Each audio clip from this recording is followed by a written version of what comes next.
Good afternoon, and thank you for joining our cybersecurity series. Today's Cyber Talk is featuring David Moon, CEO of ARC's Nimbus, hosted by the NYU Tandon Office of Alumni Relations. My name is Alexandra Surratt, and this session will be recorded. Our conversation will be moderated today by Robert Jones, NYU Tandon Polytechnic Alumni Association President. Robert, at this time, I'll pass it over to you. Thank you so much, Alexandra, and thank you for all those who are joining us, wherever you may be, morning, noon, evening. We're glad to have you with us. I'm joined by a wonderful colleague, esteemed colleague, Mr. David Moon. As Alexandra mentioned, he's the CEO of ARC's Nimbus. And we're going to be talking today about risk management, cybersecurity risk management. Many of you have probably heard about cybersecurity supply chain risk management. It's a result of threats like Log4j. We can also trace it back to the Target breach, where threat actors compromised an HVAC vendor and found their way into the Target enterprise. All of that supply chain risk management. But there's just risk management when you deal with cybersecurity in any way, shape, or form. So today we're going to talk about that. And David has spent a good portion of his life looking for a more effective way to address cybersecurity risk management. We're going to learn about that today. And so, David, I want to start by allowing you to say a few words, and then thereafter, take us into this situation. What are we dealing with now? Over to you. Sure, Robert. Thank you very much for that. And thank you for the opportunity to present today. And I know we have many people on who are very keenly interested in how do we get an advantage? How do we start cracking the code on these truly harmful risks? And so we'll take a look at some of the consequences of where we are today. And then really, we'll challenge ourselves collectively here on the call to think about how do we get ahead of this cycle that we're in today and the kinds of losses that we're really inflicted with it, given where we are at this stage of things. So with that, I will share the screen and we'll just cover a few slides as background to go through this. So again, thank you for attending today, and we're very keen to see what your thoughts are as well. So feel free to share those in the chat. Now, from an engineering perspective, and when we think about Tandon School of Engineering at NYU, one of the most important things is for engineers who are new to the field to really get kind of the basic disciplines of engineering. And I know that everyone kind of takes statics and dynamics and so on. And when you start out, one of the things that's emphasized in the engineering profession is defining the situation, defining the problem, properly defining it so that we can then really go after attacking this problem and issue and get some results. So what is the situation? Half of US businesses still do not have a cybersecurity risk plan in place. Just think about that. Half of businesses. So you have a financial plan, you have a growth plan, but no cybersecurity plan. And there's kind of, in all things in life, there's offense and there's defense. Much of what we do in cybersecurity is defense in nature.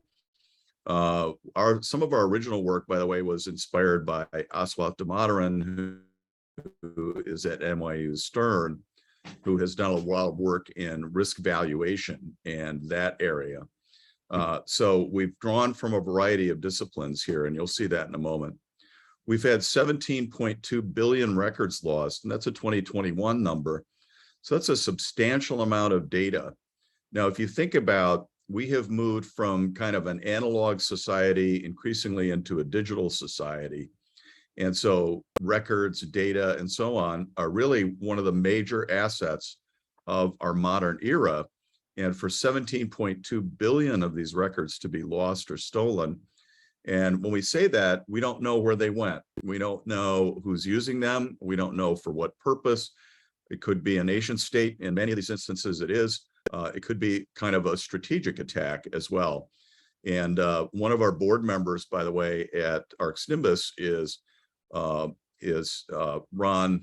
McNair, who was chief accounting officer for Sony Pictures Entertainment before, during, and after the North Korean attack. And Ron has some very cautionary stories to share that are very motivating to the work that we do here. So a lot of times it's easy to sort of depersonalize these things, but these are people's school records. They're maybe student loan applications. They could be credit card records, as well as banking records, healthcare records, et cetera. One of the things that Ron shared with us is there's nothing about me, my family, or my spouse's personal information that was not made public on the internet. You know, just think about that feeling that you would have. And so I encouraged us all to think about, there's data and there's a lot of facts and figures we'll share today, but there's also the personal impact on individuals. And that's really the harm that we seek to eliminate. So cyber criminals are able to penetrate about 93% of company networks today. And this is based on testing, auditing, et cetera. This is not a comfortable realization for any of us. And this really is a 5-alarm fire that we need to respond to as a society, in fact. In 2021, cyber attacks increased by 15%, more than 15% from the previous year. So for those who've taken finance or have an understanding of compound interest, that is a stunning number, and you can imagine where that leads. So these sorts of things are on almost a hockey stick trend, if you will, that's very, very alarming. The cyber threat is pervasive enough, and this was covered in a Forbes article. Actually, all these stats came from Forbes in the reference you see down at the bottom, that it's expected there could be $10 trillion in losses by 2025. $10 trillion. That's the size of several Apple computers and Google's, Alphabet's, et cetera. So is it a serious issue? Yes, it's a serious issue. Now, what really results from all of this is... Before we go, David, I want to say one thing. On those records, many people have now gone and done some sort of genetic test, right? The test for genetics. And some of the things that are lost, well, yes, they may be publicly identifiable information, but you might be able to get another number, right? You might be able to get another driver's license number, for instance. But you can't get new information as it pertains to you, an individual, when it comes to your genetic makeup. Exactly. And so those companies are also targets, I'm sure. And what it is that we hope that their records are not amongst those 17.2, because that means your information's out there and there's no change in it. Exactly. No Exactly. Yeah. It's immutable. Yeah. Is really the phrase that's used. You're absolutely right. And so that and many other examples lead us to, you know, we can't be complacent about these things. Well, they took my data. I've still got my data. They just got a copy of it. That's not really harming me. No, it doesn't really work that way. And many of these attacks are years in the making, months and years in the planning before it becomes clear what the intent of the attack actually is. Yeah. So this is all very cautionary. So the results of this are really kind of in 4 areas. There's cost, obviously, and part of what we do is we're in the business of measuring that cost, because we find that most organizations, public, private, et cetera, really are motivated only when they can see into the cost of these risks that they're carrying and say, my goodness, I'm carrying a cost of X millions a year, et cetera. We've got to fix that now. And of course, every risk has a cost. If it does not have a cost, it's simply not a risk at the end of the day. So we also have harm to individuals, harm to, I think we all saw the Colonial Pipeline episode. Others, Uber has had a series of fairly damaging attacks, and any number of other organizations. We can think back to the Equifax attack. It was a loss of 1.7 billion now, so that's a very substantial thing. CNA Insurance had their over 800 devices locked up in a ransomware attack about a year ago, and they chose to simply pay the ransom. And now this is uncharted territory because we don't know when we're paying a ransom, and this happens quite frequently on an individual level as well. I'm sure all of us have had a friend, a family member who's been under a ransomware attack. It's now rare that we don't know someone who's been subjected to that. And the computer is locked up, et cetera. Individual pays the ransom more often than not. Then the computer's unlocked. But there are questions. We were meeting with a major insurance company yesterday, and one of the comments was, well, is the individual or the organization that's been attacked by ransomware more susceptible to a ransomware attack down the road? In other words, the perpetrator will circle back because they know the weaknesses and the vulnerabilities of that organization at this point. Yeah. And so these are cycles that we don't know that much about. And when one has paid a ransom, especially when and this is happening now more frequently, especially when the cyber insurer provider is paying the ransom or authorizing payment of the ransom, we don't know where that leads. Does that lead to a bad place? It seems like it can't really lead to a good place. So uncertainty is absolutely part of this equation. When you have an organization that has had a substantial attack, quite often their performance in terms of public equity markets will be harmed as well. And so these are, teachers, pension funds, and individual investors and other people who are subjected to losses because of these cyber attacks. And then outages, just the fact of where our systems are not available to us. We can't function as an organization. And one of the most graphic ones of these was a hospital organization in San Bernardino, California, that literally had to shut down. Patients had to be transported. They could not any longer function as a healthcare provider. And of course, there's immense harm to people out of these things. So I really encourage us to think these are effects in the real world. It's not some theoretical thing happening in a cloud data center far from public view. No, this is the way that we operate as a society, is in the digital domain now. And there's immense harm that's caused to the real integrity of those systems as a result that affects people. It's all about people at the end of the day. That's correct. So from that, we know that in order to address the situation, we have to define the problem, as we said earlier. Now, to attack risk, do we need to understand risk? And again, those from an engineering background can think about the famous quote from Lord Kelvin, basically that, look, if you don't understand a problem by its numbers, you probably don't understand the problem, to paraphrase. And so one of the fundamental issues here to really, if we intend to understand it, is that risk is something that has a cost, as we said, regardless of whether the risk materializes into an actual loss event or not. And I think we can all reflect on that. Pretty much, probably everyone on this call has car insurance, maybe homeowners insurance, et cetera. That causes us to write a check to the insurance provider on a monthly or quarterly basis.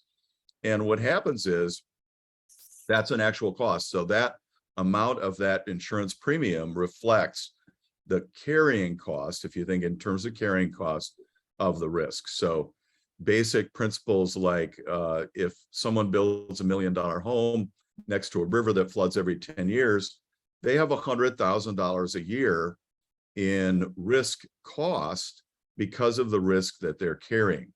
Now you could say, well, I can ignore that risk. Probably nothing will happen. And we probably all know people who, well, if they went into the probably nothing will happen camp, they got a very rude surprise at some point down the road. And yet, if we don't honor that cost or set aside or find a way to fund it or transfer it to a commercial insurance provider, there's going to come the day when we'll have a very, very bad day. Yeah. And not be prepared to address it. So threats and vulnerabilities combine to create a risk, and only specific threats relate to specific vulnerabilities. And so we found early on that a lot of the work to be done in this area is that sort of matching between those two. Yeah. And then, so it's very important to understand cyber risk, but how would you go about it? Where would you even start? I mean, is it even possible? What would we need in order to really go after a proper understanding of these very potentially debilitating risks? Well, we'd probably need data. That's for certain, because without data, we're not standing on solid ground. And again, from an engineering discipline point of view, if we're a mechanical engineer, a chemical engineer, civil, electrical, all of those disciplines are based on data, understanding the process, the machinery, the equipment, what is it yielding, how does it perform, what are the ranges of this data, that sort of thing. So this is fundamentally a similar sort of issue. But we'd also need a process. Just having the raw data doesn't really give us anything. We need a process to organize that data, understand it, and evaluate it. And then from there, we need analysis. We need a way that this data and the process that we put it through can be reported in a fashion. So you can think about the dashboard on your vehicle, or any kind of digital dashboard that any of us work with, is reporting statistics and allowing us to have a basis for action on these results. So in terms of data, we probably want to know other losses that had happened elsewhere, and how big were they, how often did they happen, et cetera. And then what kind of protections maybe our organization or myself as an individual have in place. And then what are the effect of those protections on the risks? So we might have put in place certain protections. They may not really affect that particular risk. And my favorite example of this is, well, you can think about the castles of old, where if we really wanted to protect from threats, maybe you walk around inside the castle, maybe that moat should be wider, maybe the drawbridge should be reinforced, maybe the turrets should be taller, et cetera. And then along comes this threat called artillery.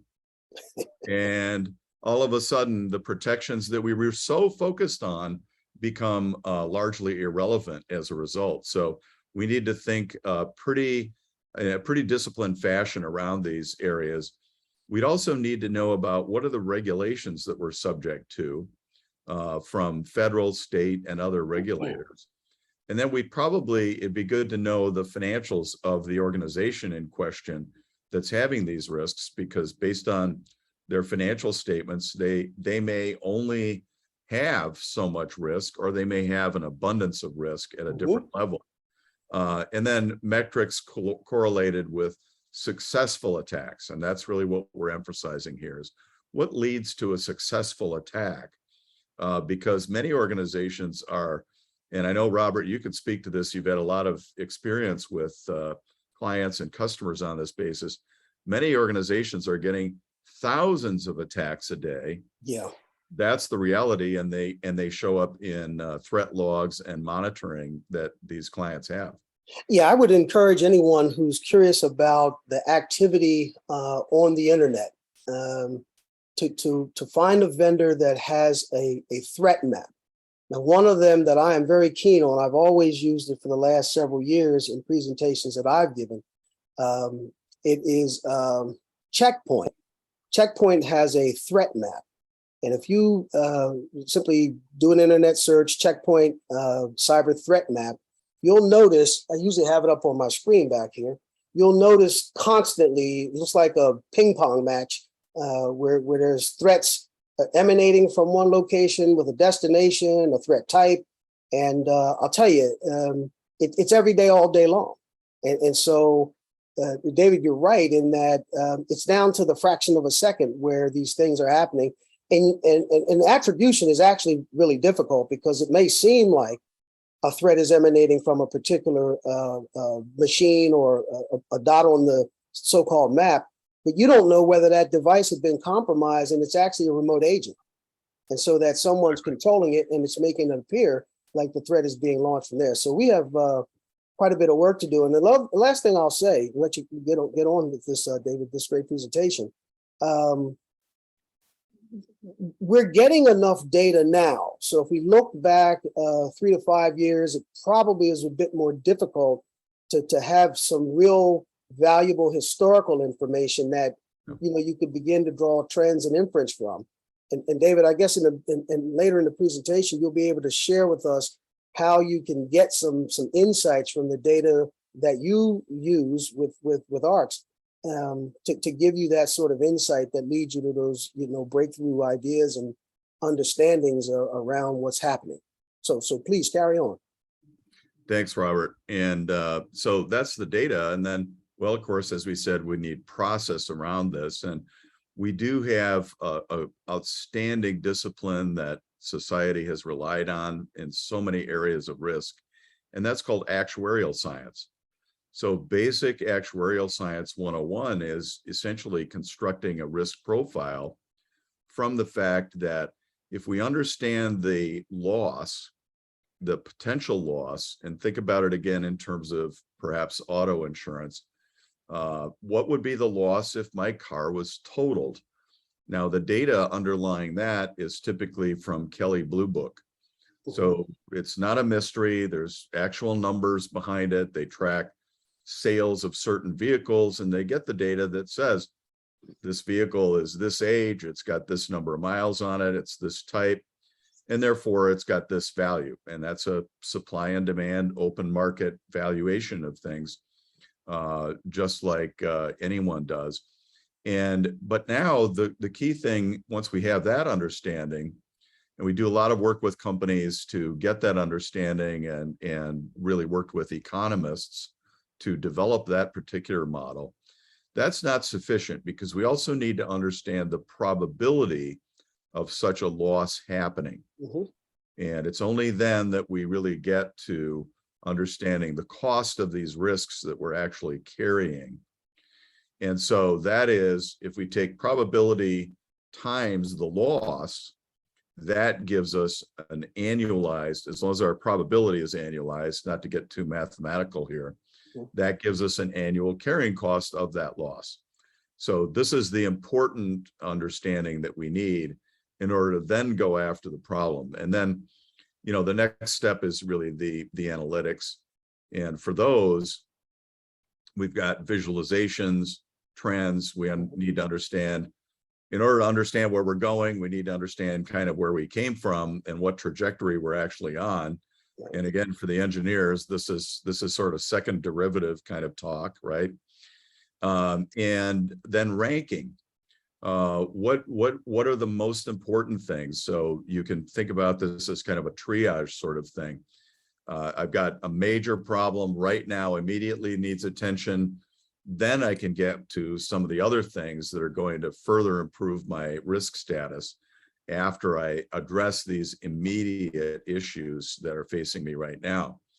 And then there are special situations. We'll look at a few of those. Understanding this by industry is very important as well, because if someone is, let's say, United Airlines, they can then understand what is the risk profile on Southwest, Delta, American, et cetera, and then where do I rank in that? So this is often a real eye-opener depending on the industry that you're in. And regulatory standards as well, because let's face it, a very large measure of the cybersecurity protections that are put in place today are in response to regulatory compliance requirements. Right. And so that becomes a factor in and of itself. If we comply with regulation, that doesn't necessarily give us the full set of security that we really need as an enterprise, because let's all remind ourselves, regulation is backward looking. Right. It's there to solve some of the experiences of the past. And yet, the great one, Wayne Gretzky, said it best: you've got to skate to where the puck is headed, not to where it is. And that is an immense challenge in cybersecurity, which is why it's so vitally important that we have this level of analytical understanding around these cyber risks. So with all of that, we can ask, well, how has this set of issues been attacked traditionally up until now? And think of that key element that Robert just mentioned about we're getting more data now. We're in 2022. We don't have to kind of handcraft our approaches to this or go without sufficient data the way that we may have had to in the past. But we have some lessons to be learned from what's been attempted in the past. So there are kind of 5 major approaches to this that we see all the time that people have used. And some of them, like Risk Register up in the kind of northeast corner there, emerged like in the late 90s, actually, and has developed from there. But basically, Risk Register is sort of aggregating the impressions or expectations of usually the leadership team into saying, what are our biggest risks? Now, the challenge with that is, of course, it's driven by opinion and professional judgment. I've sat in on many of these back when I was with PwC's cybersecurity practice and helped facilitate many. And, you know, it comes down to, we tend, and all people, it's just a human trait psychologically, tend to weight the highest risks as the things that we've seen last. Right. So, you know, I saw a little glimmer of this or the possibility of this happening. That must be our highest risk. Yeah, that's got to be our highest risk.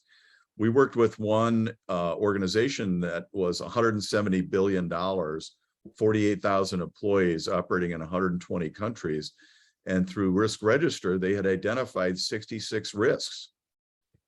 Now, undoubtedly, there were more risks than that, or as a colleague of mine said, well, with 48,000 people, they've got at least 48,000 risks. You know, you can imagine the complexity. So it's easy to throw our hands up and go for a simple solution and just then call it a day and say, well, we've analyzed our risks, here's the profile, et cetera. But it's really not sufficient. And that's been proven time and again in breaches on companies who've gone down this path. We can circulate questionnaires and we can say, how buttoned up is your area? Send a questionnaire out to the people in the Denver office or whatever location. And, you know, then we get reports and then we aggregate those. But again, professional opinion and expert judgment. We can do internal scans. And so think about some of the things that we look for as a vulnerability. Very basic question. And I think we'd all recognize the importance of this. And that is, how long does it take me to identify an unauthorized device being attached to my networks?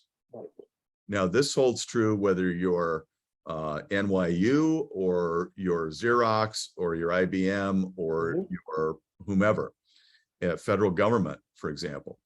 Everyone should have that capability. And yet, in the real world, it turns out, just zeroing in on that one, no one has that capability at 100%. And you say, well, why is that? Well, it's because my protections are not perfect. They exist in the real world. And there are things like mergers, expansion, migration to the cloud, et cetera, that can affect that and limit that particular capability on my part. Then there are external scans. So there's a lot we can see, and these are improving all the time.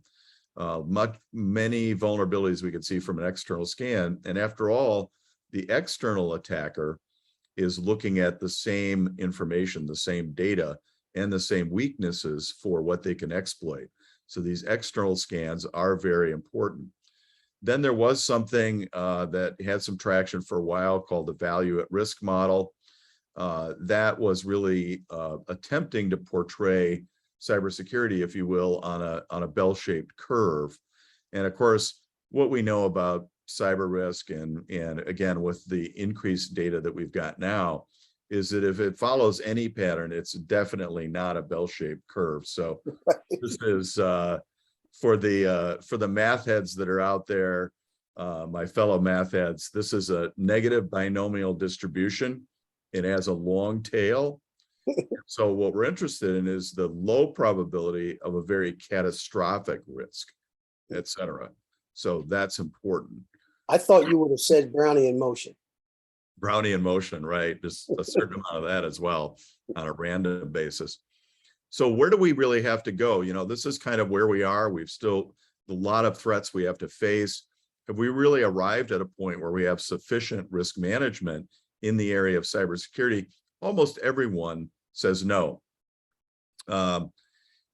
We've talked with top insurers, and they've provided a lot of input to our own efforts. And one of them told us, well, here in our insurance company providing cyber insurance, we love cyber insurance because it's the only part of our business growing at 30% annually.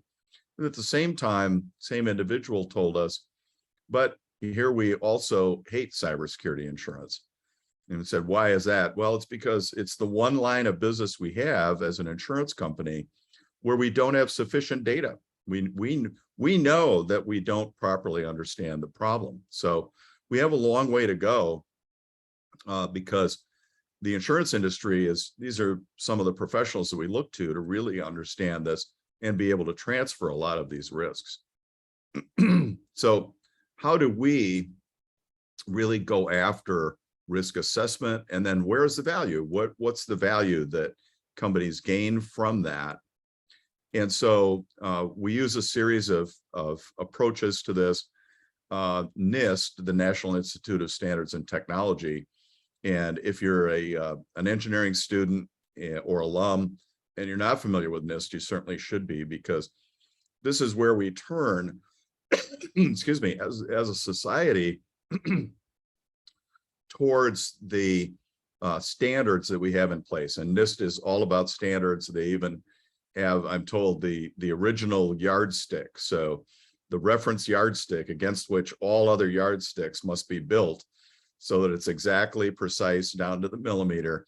And NIST has that, and they own that standard. So they also own a series of cybersecurity control standards called 800-53. There are others that are in use by NIST as well, more for small and medium organizations called CSF. I've done a lot of work with NIST in also developing our models, making sure that they align with those standards. And then we have to, as mentioned earlier, we have to pair up these threats with the relevant vulnerabilities. So someone shows up in front of your place with a brick in their hand, that's a threat. But unless you have a plate glass window maybe in front of your place, it's not a vulnerability that matches that particular threat.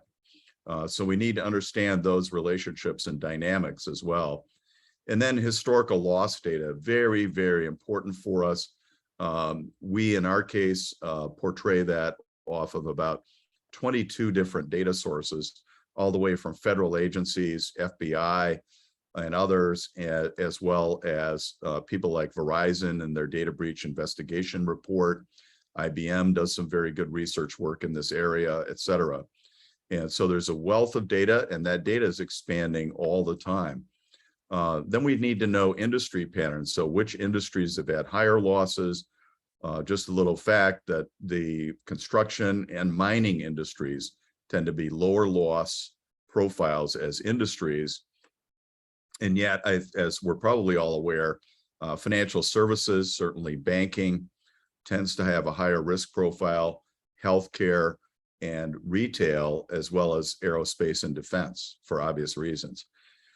Then we need to understand what are the vulnerabilities that this particular organization actually has. So now that we've mapped what vulnerabilities match up with what threats, we know a little bit about what threats are increasing the fastest, we can now start to draw a profile of those threats, which are the ones that can actually successfully attack your own organization because of the vulnerabilities that you have that are active at this point. And from that, we get a complete control status. Now, little caution here is many organizations will say, well, we don't have vulnerabilities on that particular thing, maybe our accounting system or our supply chain system, et cetera, and we do hear this, because we've moved it to the cloud. We've moved it to the cloud and it's completely secure now. This is a pure fantasy, of course, because if, for example, we had an application and software that had vulnerabilities in it, maybe it hadn't been updated, maybe there are patches that we haven't applied to it, et cetera. Just moving that to the cloud does not extinguish those vulnerabilities at all. It gives us quite often better physical security because our server is sitting back inside this guard gated facility with lots of fences and wire out in front and so on. But that is not the picture. The threats come to us digitally, usually not physically. And so these are not what's referred to in military circles as kinetic threats, they're digital threats. And so this is, we need to remove the blinders from a false sense of security, thinking that because we've moved something to the cloud or we've used a vendor or outsourced it in some fashion, that means that all of a sudden it's secure by default. And then we need to have our actuarial model. We apply that. We've done a lot of work with university actuaries. There's actually a peer-reviewed paper that was published earlier this summer on the model that we use, et cetera. And so that's very important work, and we need to be precise about that work as well. And then we expose the results. And so we'll take a look at, well, how some of that works. This is basically an approach that says we organize that data. We've got historical PDFs or probability density functions. Those are the ones that behave according to this negative binomial distribution model. And not to get too quantitative about all of this, but we do get financials on every organization from the SEC. We then look at the impact. What is the potential impact of 8 different risk types? And these are all of the things that I'm sure we're all familiar with. A risk type is something like personally identifiable information breach, or PII breach as it's called. Intellectual property compromise, people who have patents, drawings, schematics, et cetera, that could be attacked and compromised. Ransomware. Ransomware is its own risk type. And I'm sure we're all familiar with how that works. So we utilize that to develop a financial picture, then play that against, based on those financials, where is our set point on this negative binomial curve that says this is roughly where our probability is. And then we translate that back given the size of the organization. That gives us our raw probability. Then we make adjustments based on the industry that you're in. Yep. And then we use work with a partner, security scorecard, to gain scan data, and that informs our NIST controls. So from that, we make what is a generalized probability function. We make those adjustments, and then we distribute it against the NIST framework so that it holds up in any kind of regulatory scrutiny. It's a common framework. If you think about generally accepted accounting principles are the framework we use in accounting analysis, and that's the solid ground that we stand on. So here the solid ground is NIST and their controls framework. So these are the kind of situations that we quite often see, and they each have their own dynamics. Everyone who hasn't made a cloud migration as yet is probably in the midst of one or contemplating one or planning one at this point.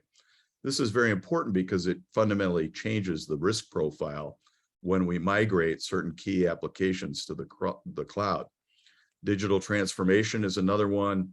If you're a retailer who's brick and mortar and you're looking to go on the web or majority on the web or entirely on the web in some cases, that's a huge shift in the risk exposure that organization has when they're making that move. And prioritizing cybersecurity investments. We hear all the time that, look, we're investing a lot of money, tens of millions of dollars, or in the case of JP Morgan Chase, over $1 billion in their cybersecurity budget, believe it or not. They're the largest on planet Earth by the data that we see. And that's a significant investment. That's huge. It's absolutely huge. And the company would be happy to have a top line of $1 billion. Absolutely. We just recently were in a meeting with a super regional bank whose head of cybersecurity said, you know what, we have no mechanism to prioritize our efforts. We have none. Yeah. We're just kind of, and so many of these organizations are stuck in kind of a ready, fire, aim kind of cycle, if you will, if you think of it that way. And then, litigation preparedness, governance, transparency, regulatory compliance, those three kind of all go together so that we can show regulators and others that, look, we know that our risks are here. We've taken these actions to get at those risks, and they're in league with the regulatory standards that are out there, so that we should be able to gain greater compliance and, quite frankly, more comfort for the board and for shareholders, et cetera. Yeah. And that's, yep. I was going to say, I want to pause right there because you used the word that I wanted to make sure we introduced in this presentation, and that is the board of directors and Yeah. the CEO or senior executives in corporations. In July, the SEC introduced a number of changes in regulation that makes it such that the boards have to identify how they address cybersecurity, whether in committee or across the whole board, who has cyber expertise and to what degree, and that you have to report a breach once it's known within 4 days. Now, some can argue, hey, we didn't know until this point or that point, but as we go on, it's going to be a little tougher for you to say you didn't know something, because the forensics teams will come in and be able to determine, hey, man, this happened, then. Now, the implications of all that are, if you don't have a strong cyber posture, those that may invest considerable sums of money in you may ask you about that posture. And if it's not favorable to them, they don't invest. So now you have a growth, some hindrance on your impediment on your growth if you need capital in order to do so. So I won't take any more, but that area, when you talked about the board, bingo, the lights goes off. It's a brand new ball game now with members that are board of directors leaders. Yeah. It absolutely is, Robert. You're spot on. And that kind of is a dynamic in M&A as well, mergers and acquisitions, because this is an area where if we looked at, let's just take, say, the last 5 years of major acquisition deals that have been out there. And as we all know, there's a tremendous amount of financial exposure and, funding to make these M&A deals happen. And yet the vast majority of them assume that the acquired entity has almost zero cybersecurity risk. Wow. And you think about that, and those on the in the call today who have bought a house or bought a house recently, you would almost always go in with a house inspector who can tell you, well, it looks like the water heater's about to go, or this plumbing isn't really right, et cetera. And then you invariably come back and you say, well, that's about $7,000 to fix all of that stuff. And I think I'm going to negotiate that into the price because somebody's going to have to pay it. And if I buy the place, it's going to have to be me. So it's not that much more complicated in M&A. And yet quite often these deals come together without any visibility as to the cyber risk of the acquired organization. And of course, what happens is we bring them in, we merge them in with the parent company, and all of a sudden our cyber risk goes up unexpectedly. Now we have to do things to fix that.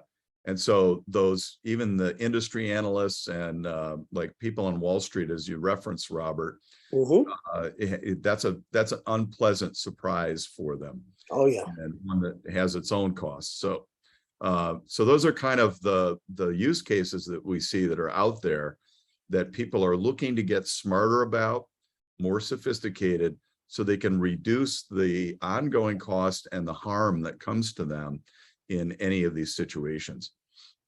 So we'll move to kind of, again, how we solve this in particular. Our approach is to say, well, you fundamentally in every organization have a certain amount of risk. It's because of the nature of the operations of the organization. If you're UPS, you have trucks out on the streets. We all see them every day. That's an inherent risk factor. in that particular business. Others, maybe it's funds transfer, it's financial transactions. Still others, maybe it's the vast number of records they have, say, in a healthcare organization. So everyone has a fundamentally different set of risks. When it turned out that when we started working with economists on this, they really created basically a mathematical proof that shows you have to understand what's the totality of the risk the organization has by nature of its industry, its size, processes it has in place, and the number of records it's carrying, as if there were no protections in place at all. And of course, thankfully, no organization is in that status, but it's important to understand that as the starting point. And again, the engineers on the call today will recognize this in an instant, because then and only then can you do this basic arithmetic thing of, as if Susie had 7 oranges, she gave 3 oranges to Leo. How many oranges does Susie have left? And it's this part of the process is not much more sophisticated than that. So what we look at in risk is, well, okay, now we understand the big number, the total possible risk potentially, but how much of that have we actually remediated, which is very important. That's the effort the company has taken, their cybersecurity budget, their staff, et cetera. And by the way, just one word on this is, it's not all about technology. It's about people at the end of the day. And we have a people situation in the cybersecurity profession that is a massive, massive, massive gap. For those aren't familiar with this, and again, for any students, this may amp up some of your choices around career direction for that matter, because we have huge demand. We have roles that are going unfilled for many, many, many months. And we have organizations that, in my experience, tend to underplay the cost of those unfilled roles. And we simply have to do something about that to address that in order to get real cybersecurity. So again, it's not just putting these technologies and protections in place, it's having the people sufficiently staffed to operate them as well, and the right expertise there that has the right kind of experience. Those are all part of our remediations. And then we probably have cyber insurance. Now, 53% of companies in the US, according to a GAO survey, have cyber insurance to begin with. So it's still starting to work its way through this market. But that allows us to transfer a portion of this risk. I could tell you, Robert, that any organization we've been in, every single one of them has no visibility as to these numbers. They don't know what their total digital risk exposure potentially could be. Right. They don't know how much of that they've taken off the table by these protections and remediations. They don't know what's left. They know what their cyber insurance coverage is, but they don't even really know if that will pay off in real world scenarios. And therefore, they don't know what's left over. And that's the red dot on the graph that you see. And that's very, very important. That is, what is the risk that's left over that's impacting me, that's going to come home to roost, even if the event hasn't happened yet, and reflective of how costly that loss is going to be on an annualized basis. And in this case, obviously, it's a substantial number when we look at that $171 million. And that's not uncommon, even for just kind of a mid-tier organization. So these are kind of the analyses. This one, the prioritization matrix, just kind of creates a guidance on prioritization, et cetera. Well, David, when we first talked, having some experience in cybersecurity, and you touched on, you went through this beautifully. You touched on how things were done, and when you knew that there was a lot of professional judgment, and sometimes you were in settings and you're like, nah, I don't think it's like that. You're sort of challenging, but not forthright and pushing the facts on the table away. You were helping to show, we can get at this through real live numbers. And Right. I just got excited about that because that was really where this has to go. I mean, we have to get real live numbers so you can make a reasonable not reasonable, a highly accurate decision around what it is. And that piece that you're talking about, that risk that's unknown, that catches people and bites them all the time. It bites them all the time. Absolutely. Yeah. Absolutely. It's definitely a case of what you don't know has the ability to hurt you and probably will eventually, given enough time. Yeah, we're gonna. You talked about. It's hard to show this one. You talked about that skills gap. I'm putting something up that makes reference to cybersecurity graduates with a master's degree earning $214,000 on average. Now that's a supply and demand, right? That's what that's coming from.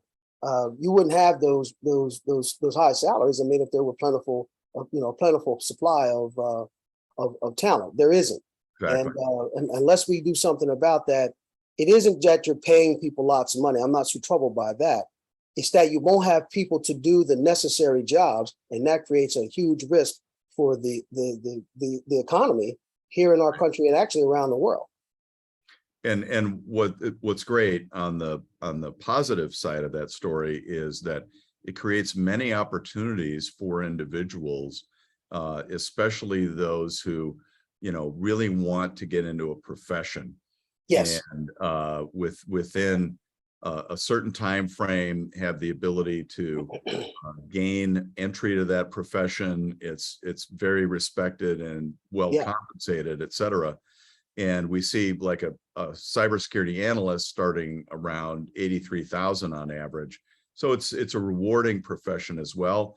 And after all, you're doing something to help society. Yes. At the end of the day. That's right. A very, very challenging set of problems. And I think you can be very proud of that. We've seen people who enter the profession and they get a little bit of, dare we say, swagger around, really the kind of contribution that they make to solving this for friends, family, their own organization, colleagues, et cetera. Well, I'm going to make a plug for the aviation industry. I happen to have a role as the Air Traffic Control Association's Aviation Cybersecurity Programming Committee Chair. And there's some dramatic things that are about to happen in the national airspace.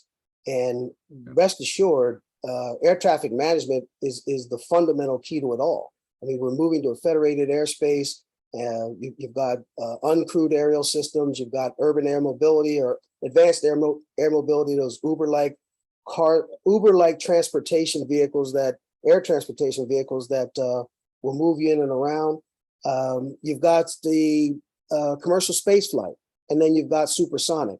So that's all safety critical, right? So we can have a colonial pipeline, and that might create some huge inconvenience, but it's a little different when you've got a safety critical situation in aviation, and it's relying on comprehensive systems to do the traffic management and other functions that are required to keep the flying public safe. And they're just as potentially vulnerable to cyber threats. They are vulnerable to cyber threats, just like other systems. Now, some of the things to be done to mitigate that, but still, the risk for them is there too. So, well, and that's such a great example, Robert, of where these are very, very critical functions of our society. Yes, we understand the cyber risk associated with them as we build these out, and these very valuable services end up getting delivered to communities, localities, society in general. And that with that we can move forward with confidence. But without that, and without a proper understanding, there's the great story of a healthcare organization that was delivering home dialysis units. And they created this amazing product. It's very helpful to people who need dialysis. It simplifies the logistics of going to a dialysis center and all of those things. And yet they had 12,000 of these out in people's homes before someone came up and said, well, what about the security on these? Because they're getting HIPAA data, healthcare data across people's home cable modems, et cetera. And it truly was an afterthought. So we really need to get to the place where we stop, where we bake security in, basically, based on a knowledge base, that we stop treating it as an afterthought, that it's sort of some kind of add-on, because the security is absolutely essential to the functioning of whatever this is. And again, for the engineers in the call today, I really encourage them that should be a specification on virtually every engineering effort, whether it's chemical, civil, electrical, Yeah, we can remove virtually. We can just say, here's a specification, because it's a mandate, make it taking virtually out and make it mandatory specification. Because if not, Exactly. you're just asking for some problem to emerge. I really like that prioritization matrix. Companies aren't, limitless in their ability to invest.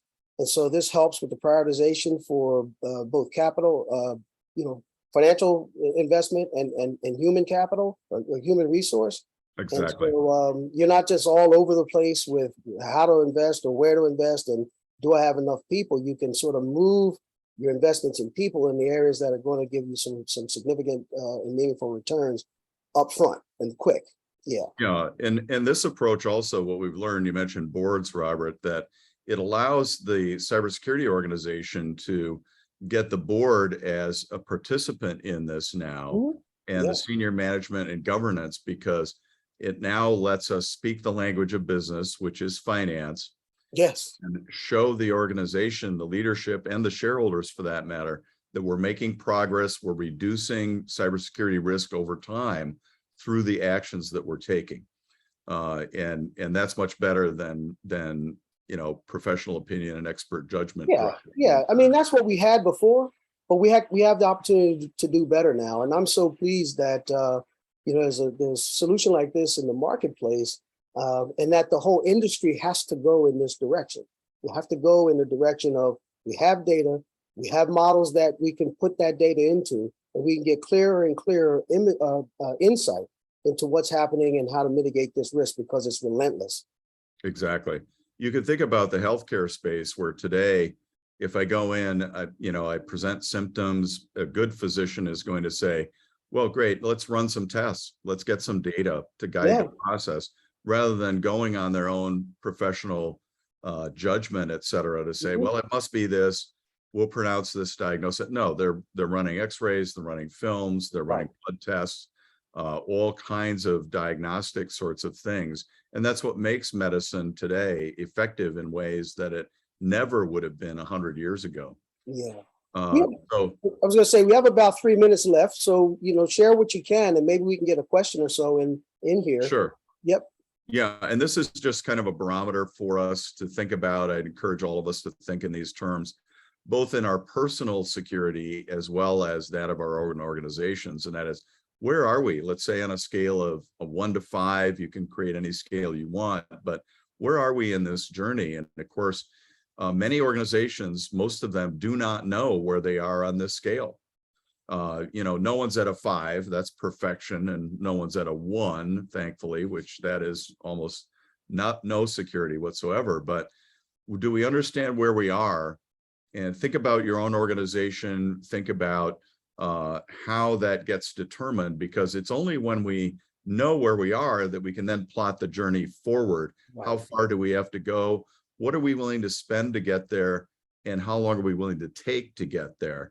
And very few organizations, companies, nonprofits, whatever you want to, federal agencies, et cetera, very few can answer those kinds of questions for themselves today. Yeah. So that's kind of most of what we've got to cover. And, again, thanks everyone for joining. Let's see any questions that maybe. Yeah, if we can pull a question from the audience, if there's someone that would like to present a question to us, we have a quick moment to respond.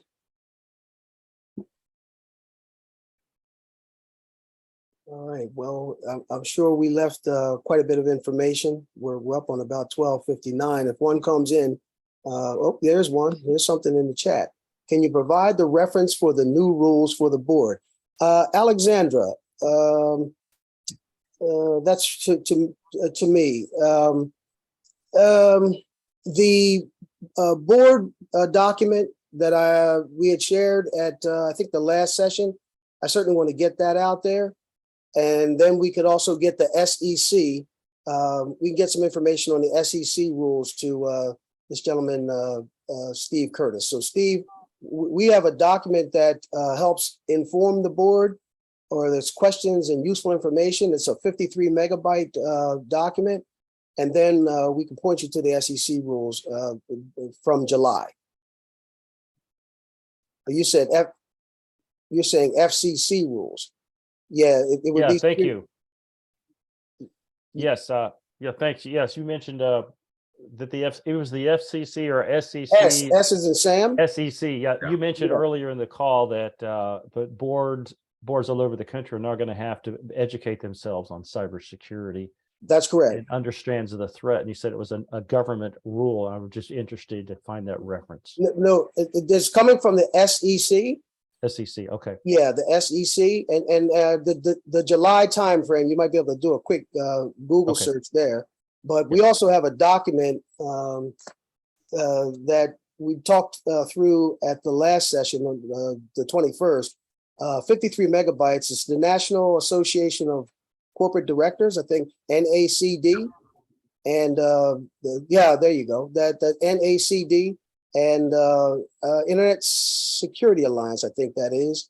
But that document is very rich, and it gives you tools that you can use, questions your board should ask, be asked, the questions the board should ask the organization, and it is a very rich and fruitful document. I think. As I said, we'll get that to you. I might be able to get it here quickly. I get to my. Let's see. Let this hold on. Yeah, it's a huge document. Let's see. Yeah, and as you're pulling that up, Robert, they've done great work on, and they essentially are the professional society that represents independent board directors in the U.S. Yeah, done great work on things like, well, these are the questions that you should be asking about cybersecurity as a board director. Right. I located it here.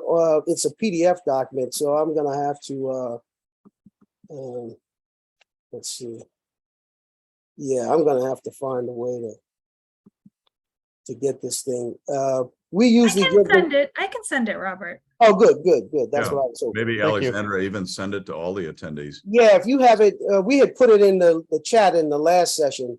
We can get that to you. I would encourage everybody on the call to take a look at that. You're going to have some question, and I would talk it over in your cybersecurity organization or just generally in your business, even if you're not a cyber professional here.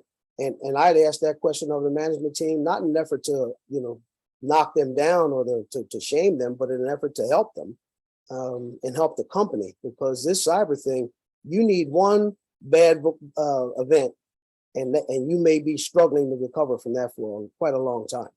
So we're about 3 minutes over. I want to thank you, David, for this insightful and engaging and brilliant presentation. Thank you. Thank NYU for hosting us and allowing us to do something like this, and look for more of this kind of thing to come. We hope to be able to share what we know in an effort to make the world a better place, and certainly a better, safer cybersecurity place with that regard. All right. Thanks so much. Over to you, Alexandra.